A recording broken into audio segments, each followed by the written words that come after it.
Sound quality ठीक है ना आप लोग? साउंड और वीडियो क्वालिटी ठीक है?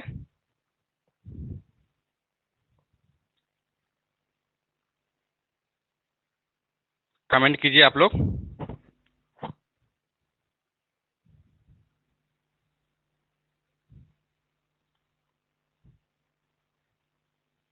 क्या आप लोग सुन पा रहे हैं?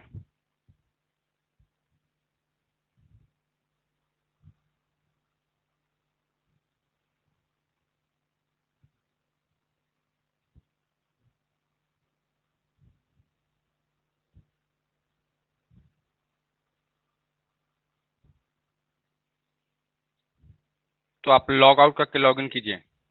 जिनको भी सुनने में अगर प्रॉब्लम हो रहा है तो फिर लॉग आउट करके लॉग इन कीजिए, ठीक हो जाएगा।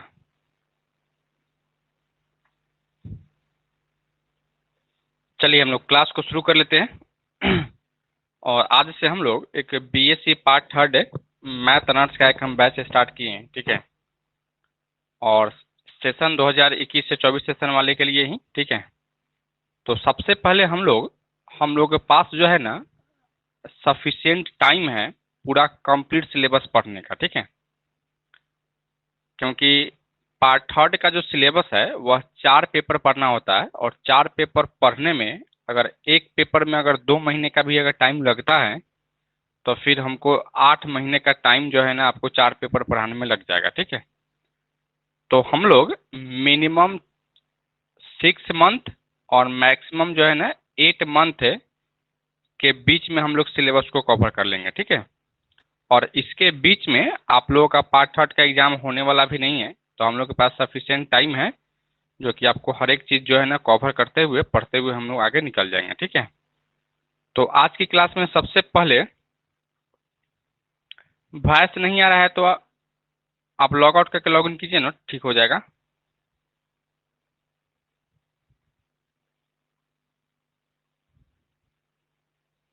तो सबसे पहले आज की क्लास में हम लोग देखेंगे क्या कि भाई बीएससी पार्ट थर्ड का सिलेबस क्या है, क्या क्या आपको पढ़ना है, और कौन कौन से बुक आपको पढ़ने हैं, और कौन कौन से बुक में कितने ग्रुप में सवाल पूछे जाते हैं, ठीक है। यह सब चीज़ के बारे में हम एक एक करके बात करेंगे, ठीक है।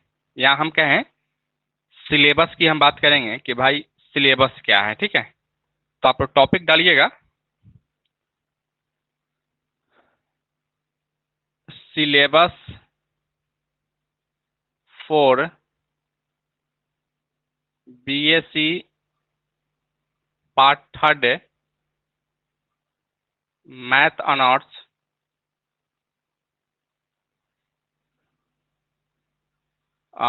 B R A B U Muzaffarpur, session 2021 से 24 की हम बात करेंगे, ठीक है।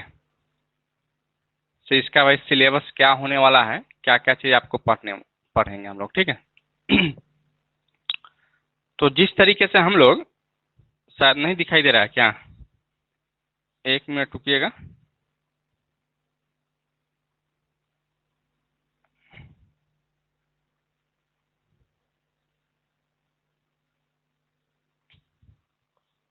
अब दिख रहा है ना?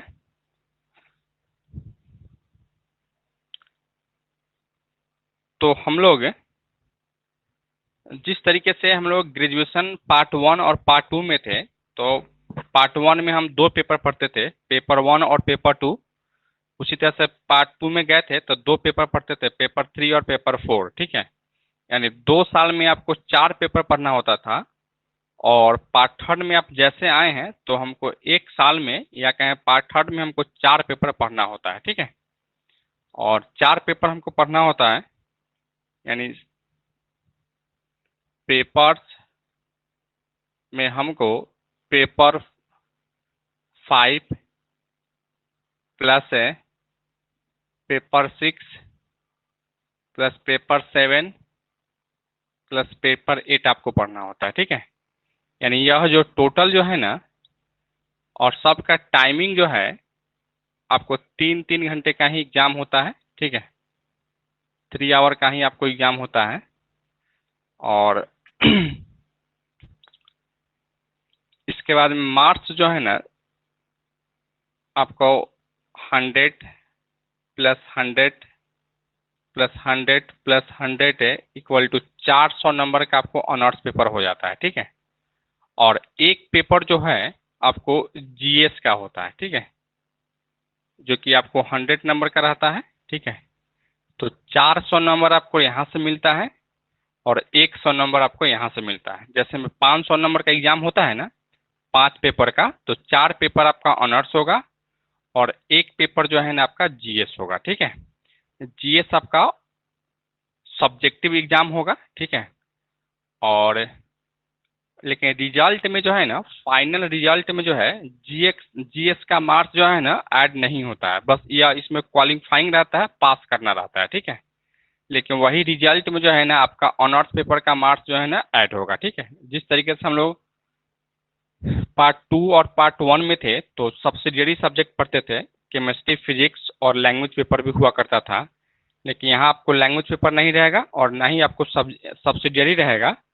बस 400 नंबर का ऑनर्स पेपर होगा और 100 नंबर का जीएस रहेगा, ठीक है, जो कि आपको इसमें ओनली क्वालिफाइंग करना है, पास करना है, ठीक है। ठीक है। अच्छा, अब इसमें जो है यह जो 400 नंबर का जो होता है, इसमें प्रत्येक पेपर में जो है ना आपको 12 क्वेश्चन पूछे जाते हैं, ठीक है। यानी यहां से आप लिख सकते हो total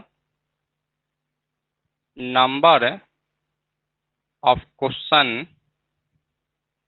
ask in each paper, यानी प्रत्येक पेपर में जो है ना आपको 12 क्वेश्चन आपसे पूछा जाता है, ठीक है। और आंसर जो आपको देना होता है, आंसर एनी 6 क्वेश्चन, 6 क्वेश्चन का आंसर आपको देना होता है, ठीक है। और जब हम लोग आंसर देने जब जाते हैं तो इसमें कुछ कंडीशन लगा देता है, ठीक है। कंडीशन के साथ आपको आंसर देना होता है, ठीक है। कंडीशन क्या होता है भाई? तो कंडीशन यही होता है क्या कि answer answer at least one question from each group, यानी प्रत्येक ग्रुप से जो है ना कम से कम आपको एक क्वेश्चन जो है ना सॉल्व करना होता है, ठीक है। एटलीस्ट का मतलब है कि कम से कम एक क्वेश्चन को आपको सॉल्व करना होता है, ठीक है। और एक से अधिक भी हम कर सकते हैं, कोई दिक्कत नहीं है, लेकिन एक क्वेश्चन जो है हम निश्चित रूप से क्या करने वाले हैं, सॉल्व करने वाले हैं, ठीक है। तो यही इसका कंडीशन होता है। और यह कंडीशन जो है ना ओनली बिहार यूनिवर्सिटी, ठीक है, यानी बाबा साहब भीमराव अंबेडकर बिहार यूनिवर्सिटी और पटना यूनिवर्सिटी में ही कंडीशन रहता है, ठीक है। बाकी किसी यूनिवर्सिटी में जो है ना कंडीशन नहीं रहता है, क्योंकि बिहार यूनिवर्सिटी जो है ना वह पटना यूनिवर्सिटी से ही ब्रेक करके बना हुआ है, ठीक है। इसलिए वहाँ जो पैटर्न चलता है वही पैटर्न आपका यहाँ चलता है। लेकिन वही पाटलिपुत्रा यूनिवर्सिटी है, वहाँ ऐसा कुछ नहीं है, ठीक है। वहाँ कोई ग्रुप नहीं है, बस आपको 12 क्वेश्चन पूछे जाते हैं और 12 में से हमको 6 क्वेश्चन का आंसर देना होता है, तो उसमें कोई ग्रुप नहीं होता है, ठीक है। लेकिन यहाँ आपको क्या रहता है, तो ग्रुप आपको दिया रहता है, ग्रुप वाइज आपको करके आंसर देना होता है, ठीक है, जो कि थोड़ा सा डिफिकल्ट हो जाता है, ठीक है। तो इस तरीके से हम लोग यहाँ तक समझ चुके हैं। एक बार सभी बच्चे कमेंट करके बताइएगा कि यहाँ तक में समझने में किसी को कोई दिक्कत है तो बोलिए, या कोई भी कुछ पूछना चाहते हैं तो बोलिए। तो अगर नहीं पूछना चाहते हैं तो कमेंट कर दीजिए कि हम नहीं पूछना चाहते हैं, ठीक है, आगे बढ़ जाएंगे।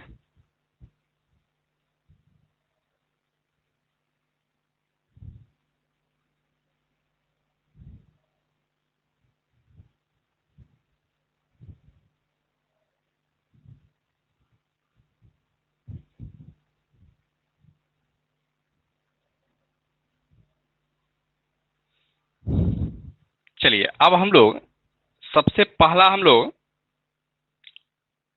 जो पेपर होता है वह पेपर 5 है, ठीक है, पेपर 5।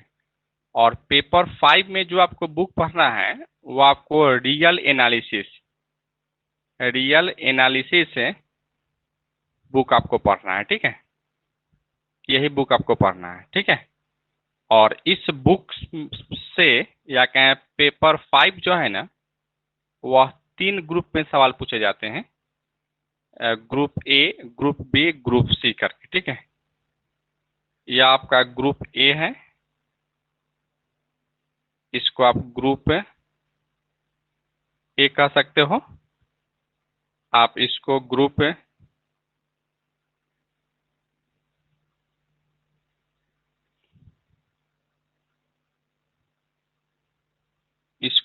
बी कह सकते हैं, और इसको ग्रुप सी कह सकते हैं, ठीक है। ग्रुप बी में जो आपको बुक पढ़ना था, या पेपर 5 के ग्रुप ए में जो बुक पढ़ना है, वह रियल एनालिसिस ही है, ठीक है। और इससे आपको टोटल नंबर ऑफ क्वेश्चन 4 पूछे जाएंगे, ठीक है। और आंसर हमको कितना देना है, आंसर एटलीस्ट 1 क्वेश्चन का आंसर हमको देना होता है, ठीक है। इसी तरीके से यहाँ भी जो आपको बुक पढ़ना था, वह भी बुक आपको रियल एनालिसिस ही है, ठीक है, रियल एनालिसिस ही है। और यहाँ भी आपको टोटल नंबर ऑफ क्वेश्चन 4 पूछे जाएंगे, और आंसर एटलीस्ट 1 क्वेश्चन का आंसर हमको देना होगा, ठीक है। और यहाँ भी वही बात है, यहाँ भी आपको रियल एनालिसिस ही पढ़ना होगा, एनालिसिस से ही पढ़ना होगा। और यहाँ भी आपको टोटल नंबर ऑफ क्वेश्चन 4 ही पूछे जाएंगे, और आंसर जो है, आंसर एटलीस्ट 1 क्वेश्चन का आंसर आपको देना होता है, ठीक है। अब आपके दिमाग में यह कन्फ्यूजन क्रिएट होता होगा कि भाई अगर सब ग्रुप में जो है ना रियल एनालिसिस ही पढ़ना है, तो बिल्कुल हाँ, सब ग्रुप में आपको रियल एनालिसिस ही पढ़ना है, लेकिन सब का जो टॉपिक होगा ना, वह सब टॉपिक अलग अलग होगा, ठीक है। जैसे मैं ग्रुप ए में जो है ना सीक्वेंस के बारे में पढ़ना है, कन्वर्जेंस सीक्वेंस के बारे में पढ़ना है। उसी के बाद में यहाँ ग्रुप बी में कुछ अलग टॉपिक पढ़ना होगा, ग्रुप सी में आपको कुछ अलग टॉपिक पढ़ना होगा, ठीक है। तो यहाँ जो आपको पेपर 5 में जो बुक पढ़ना है वह एक ही बुक पढ़ना है, ठीक है, लेकिन तीनों ग्रुप का जो टॉपिक होगा वह अलग अलग टॉपिक होगा, ठीक है। तो यही यही पेपर 5 का सिलेबस है। आप लोग इसको लिखिए, तो लिखिए आप लोग इसको।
लिख चुके हैं?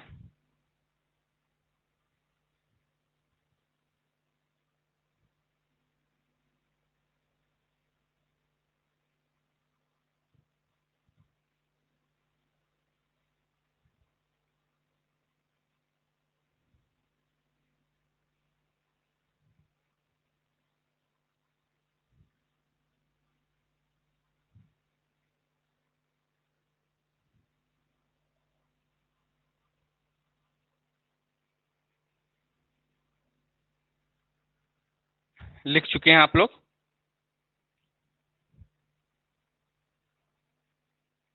एक बार सभी बच्चे कमेंट करके बता दीजिएगा कि क्या पेपर 5 का सिलेबस आप समझ पाए हैं या नहीं समझ पाए हैं। एक बार सभी स्टूडेंट्स कमेंट करके बताइए।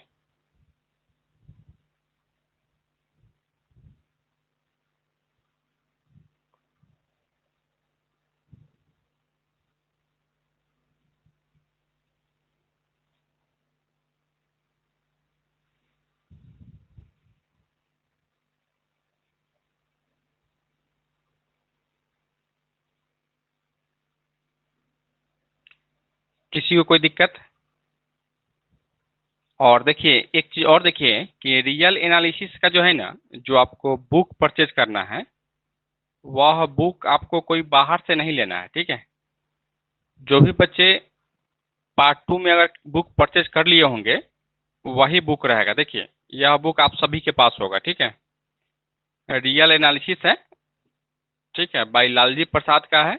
इस बुक को आपको परचेज कर लेना है। जिनके पास नहीं है वे, और जिनके पास बुक है उनको नहीं खरीदना है, यही बुक आपको चलेगा, ठीक है। जो कि आपका पेपर 5 के टोटल जो भी ग्रुप है, सब ग्रुप में जो है ना, यही बुक आपका चलने वाला है, यानी एक ही बुक आपका चलने वाला है, ठीक है। तो जो बच्चे परचेज कर चुके होंगे तो वे नहीं खरीदेंगे, और जो बच्चे परचेज नहीं किए होंगे वे खरीद लेंगे, ठीक है। यही बुक आपका है, इस बुक को आपको परचेज कर लेना है, ठीक है। अब हम बात करते हैं कि भाई पेपर 5 की तो हम बात कर चुके हैं। अब हम बात करते हैं पेपर 6 में, ठीक है, कि भाई पेपर 6 में हमको क्या पढ़ना है, ठीक है। तो आइए अब हम लोग पेपर 6 की बात करते हैं, ठीक है। और यह जो कंडीशन हम ऊपर में लिखे हैं, यह कंडीशन आपको सब में होगा, ठीक है। यानी पेपर 5 में भी होगा, पेपर 6 में भी होगा, पेपर 8 में भी होगा, और पेपर 7 में भी होगा, ठीक है। ठीक है, पेपर 8 में नहीं होगा, ठीक है, पेपर 8 में नहीं होगा, बाकी पेपर 5, पेपर 6 और पेपर 7, यह तीनों पेपर में होगा, ठीक है। पेपर 8 में नहीं होगा यह कंडीशन, ठीक है। तो सब में लिखने की जरूरत नहीं है, बस एक बार हम लिख चुके हैं, ठीक है, बस उसी को हम आगे बढ़ाते रहेंगे। अब हम बात करते हैं पेपर 5 नहीं बल्कि पेपर 6 में, ठीक है, कि पेपर 6 में हमको क्या पढ़ना है। तो पेपर 6 में भी जो हमको पढ़ना है, वह आपको पेपर 6 में जो बुक हमको पढ़ना है, वह बुक का नाम है एब्स्ट्रैक्ट अलजेब्रा।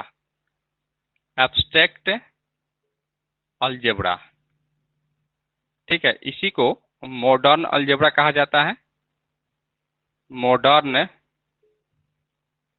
अलजेब्रा कहा जाता है, ठीक है, अलजेब्रा। यही आपको बुक पढ़ना है, ठीक है। इसमें भी आपको क्या करना है कि group A, group B, group C में क्वेश्चन पूछा जाता है, ठीक है। और इसमें जो आपको पढ़ना था, ग्रुप ए में जो आपको पढ़ना है, वह आपको पढ़ना है ग्रुप थ्योरी से, ठीक है। ग्रुप थ्योरी, ग्रुप थ्योरी आपको पढ़ना है, ठीक है। इसी तरह से आपको ग्रुप बी में जो आपको पढ़ना है, वह ग्रुप बी में आपको पढ़ना था रिंग थ्योरी, रिंग थ्योरी पढ़ना है, ठीक है। और ग्रुप सी में जो आपको पढ़ना था, वह आपको लीनियर अलजेब्रा पढ़ना है, ठीक है, जो कि इसी बुक के अंतर्गत आएगा, ठीक है। लीनियर अलजेब्रा, लीनियर अलजेब्रा आपको पढ़ना है, ठीक है। तो यही आपका है एब्स्ट्रैक्ट अलजेब्रा में, ठीक है। और बाकी टोटल नंबर ऑफ क्वेश्चन 4 यहाँ भी पूछे जाएंगे, 4 यहाँ भी पूछे जाएंगे, 4 यहाँ भी पूछे जाएंगे, ठीक है।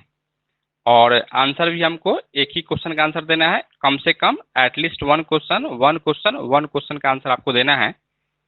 और जो भी स्टूडेंट्स अगर बुक परचेज करना चाहते हैं, क्योंकि इसमें जो आपको एब्स्ट्रैक्ट अलजेब्रा में जो है ना, आपको हम बुक से नहीं पढ़ाएंगे, ठीक है।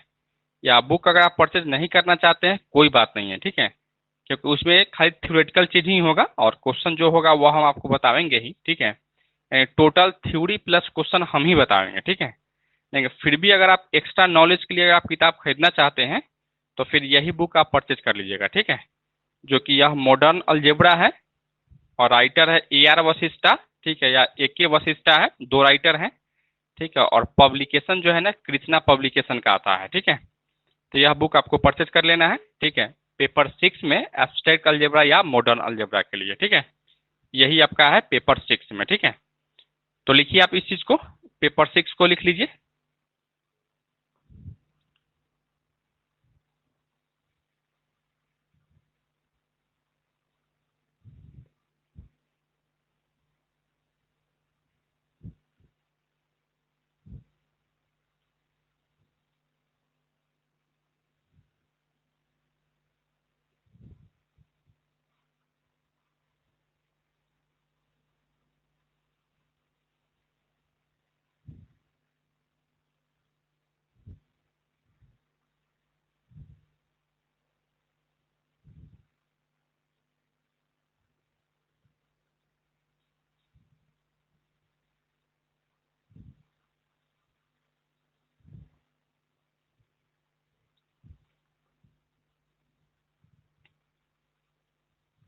लिख चुके हैं क्या? पेपर 6 आप लिख चुके हो रोहित जी?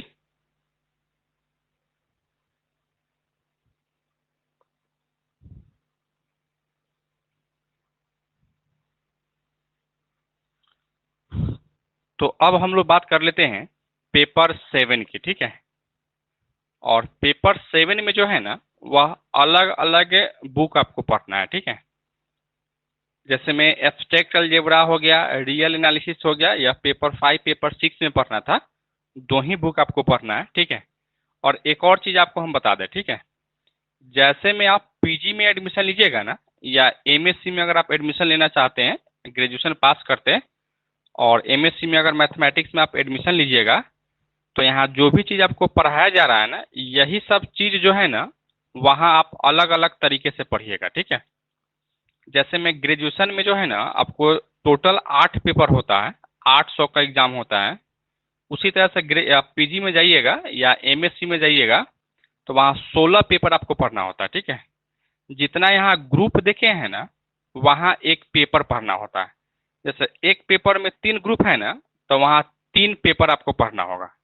जैसे अभी लास्ट में आपको हम बताए हैं कि लीनियर अलजेब्रा, ठीक है, लीनियर अलजेब्रा वहाँ एक पेपर है। उसी तरह से एक आपका एब्स्ट्रैक्ट अलजेब्रा अलग है, रियल एनालिसिस अलग है, सबका अलग अलग पेपर है अगर आप PG में पढ़ते हैं तो, ठीक है। तो यहाँ आपको यह सब चीज़ सीखना जरूरी है ताकि आप PG में जो है ना, PG करने में आपको कोई दिक्कत नहीं हो, जिसके लिए आपको इस चीज़ को पढ़ना जरूरी है, ठीक है। अब आइए हम लोग नेक्स्ट में बात कर लेते हैं, पेपर 7 की हम बात करते हैं, ठीक है। पेपर 7 की, पेपर 7 में भी जो है ना, 3 ग्रुप में ही सवाल पूछे जाते हैं, ग्रुप A, ग्रुप B और ग्रुप C में। यह ग्रुप A है, यह आपका ग्रुप B है, यह आपका ग्रुप C है, यह आपका ग्रुप C है, ठीक है। ग्रुप A में जो आपको बुक पढ़ना है, वह बुक का नाम है स्टैटिक्स। इसमें 2 बुक पढ़ना है आपको, स्टैट स्टैटिक्स, ठीक है। और इसमें जो है ना, नंबर ऑफ क्वेश्चन आपको 2 पूछे जाएंगे। स्टैटिक्स से आपको क्वेश्चन पूछे जाएंगे, ठीक है। उसी तरीके से सेकेंड बुक है डायनेमिक्स, डायनेमिक्स, ठीक है। इससे भी आपको नंबर ऑफ क्वेश्चन 2 ही पूछे जाएंगे। यानी हम कह दें, अगर टोटल नंबर ऑफ क्वेश्चन की अगर हम बात करें, तो आपको 4 क्वेश्चन पूछे जाएंगे, दोनों को ऐड करेंगे, और आंसर हमको कितना देना है, answer at least at least one question का आंसर आपको देना होगा, ठीक है। इसी तरीके से आप ग्रुप बी की अगर हम बात करें तो ग्रुप बी में जो आपको बुक पढ़ना है, फर्स्ट बुक वह attraction attraction and potential potential आपको पढ़ना है, ठीक है। और इससे आपको जो है ना नंबर ऑफ क्वेश्चन 2 पूछे जाएंगे, ठीक है। और एक और बुक जो आपको पढ़ना है वह बुक का नाम है हाइड्रोस्टैटिक्स।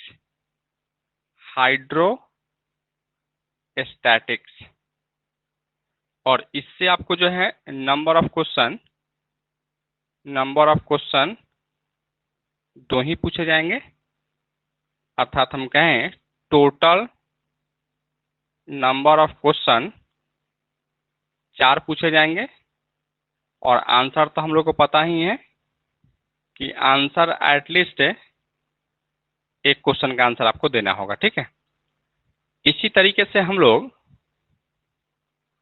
पेपर 7 की अगर हम बात करें में ग्रुप सी में आपको जो बुक पढ़ना है वह डिफरेंशियल इक्वेशन पढ़ना है, ठीक है। और इससे आपको टोटल इसमें एक ही बुक पढ़ना है, ठीक है। टोटल नंबर ऑफ क्वेश्चन आपको 4 पूछा जाता है, ठीक है। और आंसर एटलीस्ट 1 क्वेश्चन का आपको आंसर देना होगा, ठीक है। तो यही आपका क्या है, पेपर 7 है, ठीक है। और पेपर 7 में जो है ना आपको ना ही स्टैटिक्स का, ना ही आपको डायनेमिक्स का, ना ही आपको अट्रैक्शन और ना ही पोटेंशियल का और हाइड्रोस्टैटिक्स का भी बुक आपको परचेज नहीं करना है, ठीक है। इसमें जो भी चीज़ हम आपको पढ़ावेंगे वही आपको पढ़ना है, ठीक है। वही आपके एग्जाम के पर्पज से सफिशिएंट रहेगा, ठीक है। तो इसमें बुक खरीदने की कोई ज़रूरत नहीं है। बाकी बुक आपको परचेज करना होगा डिफरेंशियल इक्वेशन का, ठीक है। और डिफरेंशियल इक्वेशन का आप लोग अगर ऐसा बुक आपके पास होगा, ठीक है, डिफरेंशियल इक्वेशन बाय लालजी प्रसाद, तो ठीक है। और नहीं तो यही बुक आपको परचेज कर लेना होगा, ठीक है। यह डिफरेंशियल इक्वेशन है बाय लालजी प्रसाद का है, ठीक है। इसको आपको खरीद लीजिएगा। आप हालांकि पार्ट 2 में खरीदे ही होंगे, ठीक है। तो जिनके पास नहीं होगा वे खरीद लेंगे, जिनके पास होगा वह नहीं खरीदेंगे, ठीक है। तो यही इसका क्या है, पेपर 7 का टोटल आपका सिलेबस है। चलिए लिखिए तो आप लोग इसको जल्दी लिखिए आप लोग इसको।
लिख चुके हैं।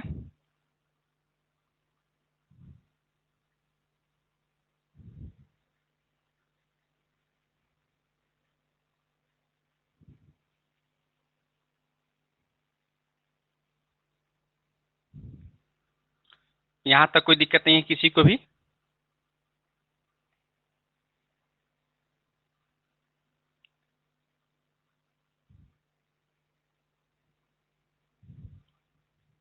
मिटा दे इसको। अब आइए, अब हम लोग नेक्स्ट में आते हैं, यानी पेपर नंबर 8 में आते हैं। ठीक है, कि भाई पेपर 8 में आपको क्या पढ़ना है, इस पे हम बात करेंगे। आप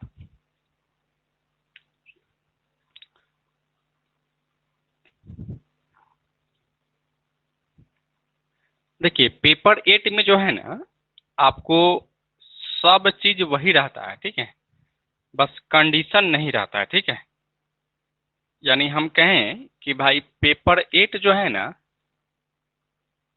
वह ऑप्शनल पेपर है। ऑप्शनल पेपर है कि इसमें बहुत सारा बुक आप पढ़ सकते हैं, या बहुत सारा बुक होगा, उसमें से आपको कोई एक पेपर को जो है ना ऑप्शन कर लेना है, यानी चूज कर लेना है। ठीक है, तो इसमें जो है ना, आ, सबसे पहले देखिए कि इसमें भी total total number of question ask in paper 8 में 12 क्वेश्चन ही पूछा जाता है। ठीक है, और इसमें भी जो है ना, आंसर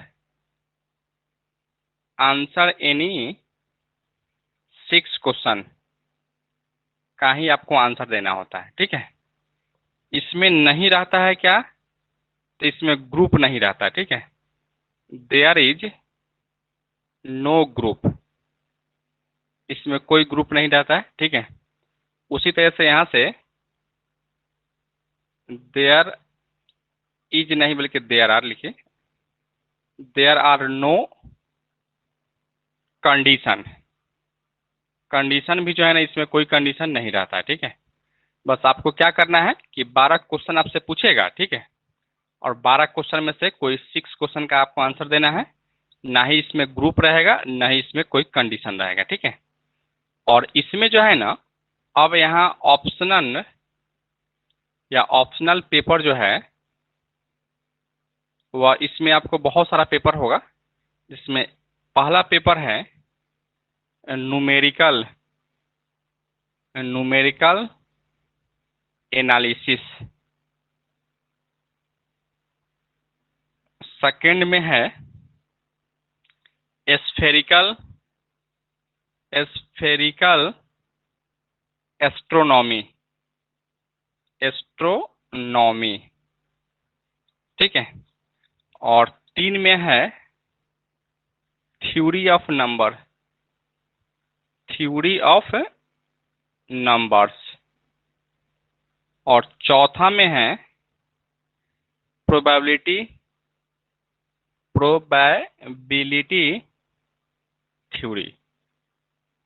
यानी इस चारों बुक में से जो है ना, आपको किसी भी एक बुक को आपको चूज कर लेना है। ठीक है, और वही बुक आपको पढ़ना है। ठीक है, तो जो आपको हम बुक पढ़ाने वाले हैं, वह आपको बुक यही हम पढ़ाएंगे। ठीक है, कि न्यूमेरिकल एनालिसिस ही आपको पढ़ाने वाले हैं, और न्यूमेरिकल एनालिसिस पढ़ाने के पीछे कारण यही है कि यह एक जो है ना थ्योरेटिकल कम क्वेश्चन वाइज जो है ना, क्वेश्चन वाला बुक है। ठीक है, या कहें क्वेश्चन वाला टॉपिक है। ठीक है, यह स्कोरिंग है, आसान भी है। ठीक है, आप लोग को निश्चित रूप से समझिएगा, कोई इसमें थ्योरी वगैरह नहीं है, थ्योरी भी है तो कम बेस है। ठीक है, और क्वेश्चन बहुत रहता है इसमें, तो यही बुक आपको हम पढ़ाने वाले हैं। और आने वाला टाइम में आप पीयूजी में अगर एडमिशन लेते हैं, तो फिर न्यूमेरिकल एनालिसिस वहाँ भी पढ़ना होता है। तो अगर यहाँ आप पढ़े रहिएगा, तब जाकर वहाँ आपको कोई दिक्कत नहीं होगा, आप वहाँ आसानी से और इजी वे में समझ पाइएगा। ठीक है, तो यही न्यूमेरिकल एनालिसिस आपको हम पढ़ाने वाले हैं। ठीक है, और न्यूमेरिकल एनालिसिस का जो बुक आप लोगों को परचेज करना है, वह बुक आपको यही परचेज कर लेना है। देख लीजिए एक बार, हाँ, न्यूमेरिकल एनालिसिस है। ठीक है, और वही बुक है, आपको कृष्णा पब्लिकेशन है, और राइटर का नाम है गुप्ता मलिक चौहान। गुप्ता मलिक चौहान, 3 राइटर है। ठीक है, यह तीनों राइटर का आपको है, और इसका जो प्रकाशन है वह कृष्णा पब्लिकेशन का है। ठीक है, न्यूमेरिकल एनालिसिस आपको परचेज कर लेना है। ठीक है, यही बुक आपका है, यही बुक आपको परचेज कर लेना है। ठीक है, हालांकि सब बुक का जो है ना, हम फोटो आपके ग्रुप में शेयर कर देंगे, वहां से भी आप देख लीजिएगा। ठीक है, फिलहाल आप इसको लिखिए, तो इसको लिखिए आप लोग जल्दी।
लिख चुके हैं आप लोग?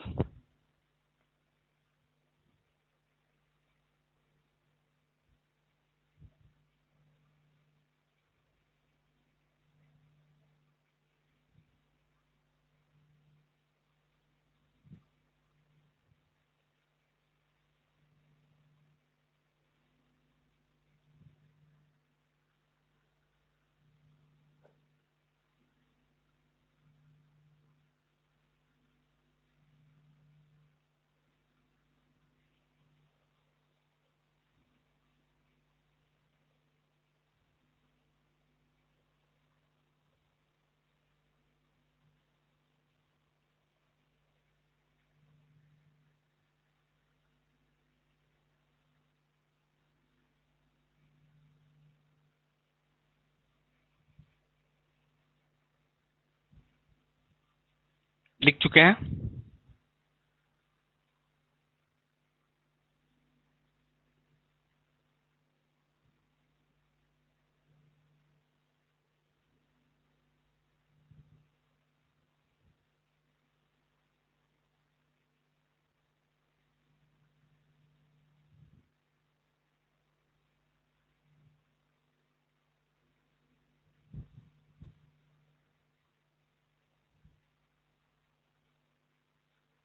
क्या सभी बच्चे लिख चुके हैं?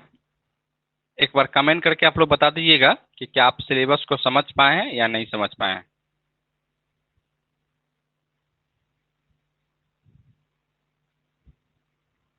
एक बार सभी स्टूडेंट्स सिलेबस को बता दीजिएगा कि क्या आप सिलेबस को समझ पाए हैं या नहीं समझ पाए हैं।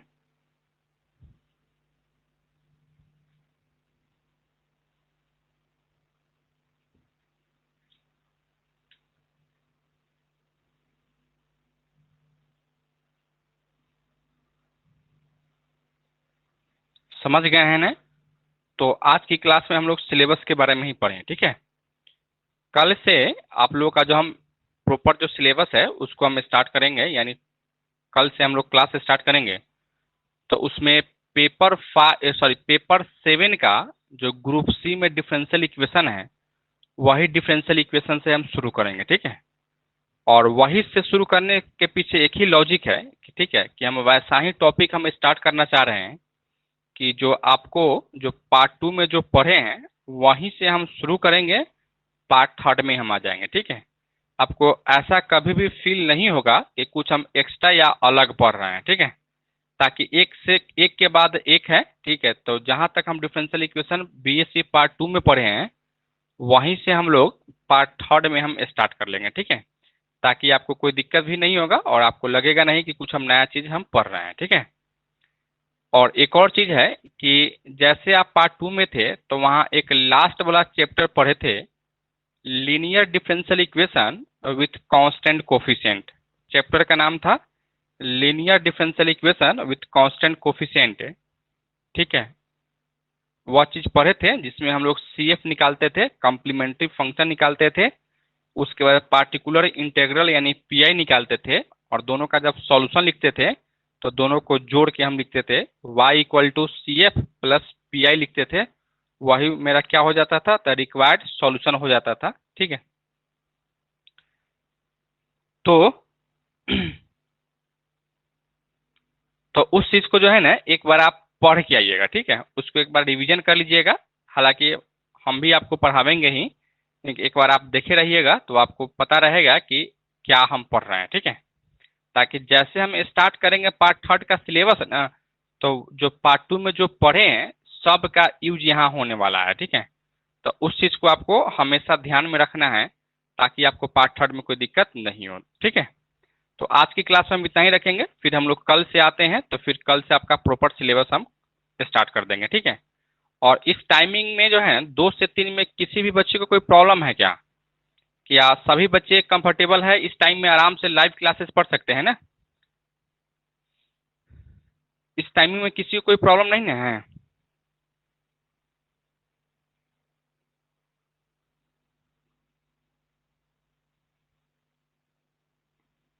क्या किसी को कोई प्रॉब्लम है इस टाइम में?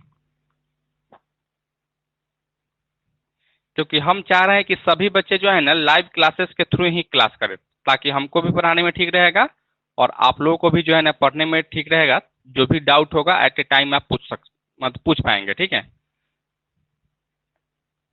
कोई दिक्कत नहीं है। तो हम 2 से 3 में ही कंटिन्यू करते हैं पर डे क्लास। ठीक है, तो आज की क्लास में इतना ही रखते हैं, फिर हम लोग मिलते हैं कल। ठीक है, ओके बाय।